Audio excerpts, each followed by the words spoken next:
Every country on earth at the moment is reforming public education. There are two reasons for it.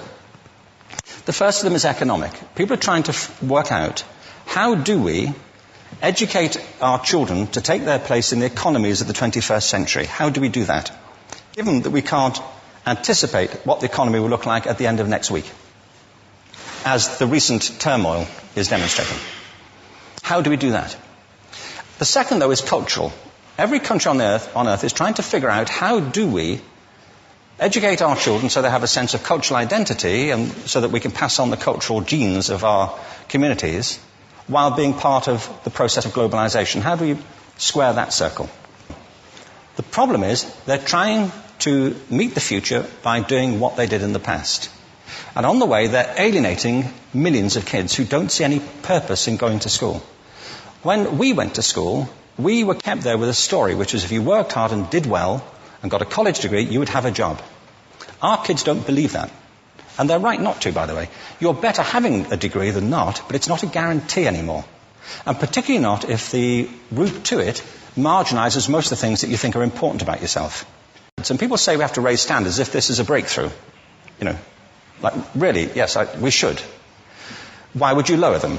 You know, I mean, I haven't come across an argument that persuades me of lowering them. But raising them, of course we should raise them. The problem is that the current system of education was designed and conceived and structured for a different age. It was conceived in the intellectual culture of the Enlightenment and in the economic circumstances of the Industrial Revolution. Before the middle of the 19th century, there were no systems of public education. Not really. I mean, you could get educated by Jesuits, you know, if you had the money. But public education, paid for from taxation, compulsory to everybody and free at the point of delivery, that was a revolutionary idea. And many people objected to it. They said it's not possible for many street kids, working class children, to benefit from public education. They're incapable of learning to read and write, and why are we spending time on this? So there's also built into it a whole series of assumptions about social structure and capacity. It was driven by an economic imperative of the time, but running right through it was an intellectual model of the mind, which was essentially the Enlightenment view of intelligence. That real intelligence consists in the capacity for a certain type of deductive reasoning and a knowledge of the classics originally, what we come to think of as academic ability. And this is deep in the gene pool of public education, that there are really two types of people, academic and non-academic, smart people and non-smart people. And the consequence of that is that many brilliant people think they're not, because they've been judged against this particular view of the mind. So we have twin pillars, economic and intellectual. And my view is that this model has caused chaos in many people's lives. It's been great for some. There have been people who have benefited wonderfully from it. But most people have not.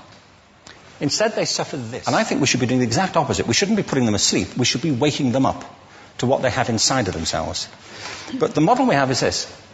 I believe we have a system of education that is modeled on the interests of industrialism and in the image of it. I'll give you a couple of examples. Schools are still pretty much organized on factory lines, ringing bells, separate facilities, specialized into separate subjects. We still educate children by batches. You know, we put them through the system by age group. Why do we do that? You know, why is there this assumption that the most important thing kids have in common is how old they are? You know, it's like the most important thing about them is their date of manufacture. You know what I mean? Well, I know kids who are much better than other kids at the same age in different disciplines, you know, or at different times of the day, or better in smaller groups than in large groups, or sometimes they want to be on their own. If you're interested in the model of learning, you don't start from this production line mentality. It's essentially about conformity, and increasingly it's about that as you look at the growth of standardized testing and standardized curricula. And it's about standardization. I believe we've got to go in the exact opposite direction. That's what I mean about changing the paradigm.